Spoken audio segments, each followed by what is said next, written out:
how to make your Roblox avatar taller. So first you want to go to roblox.com and sign into your account.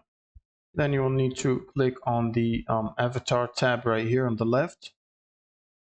And then you will need to hover over head and body. And then you should see an option called scale right here. Click on it.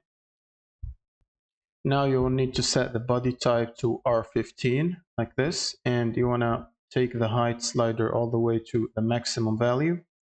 And then you want to reduce the width to 0% or the minimum value.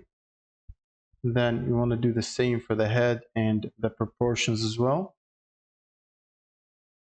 You should also take the body type slider all the way to 100% like this.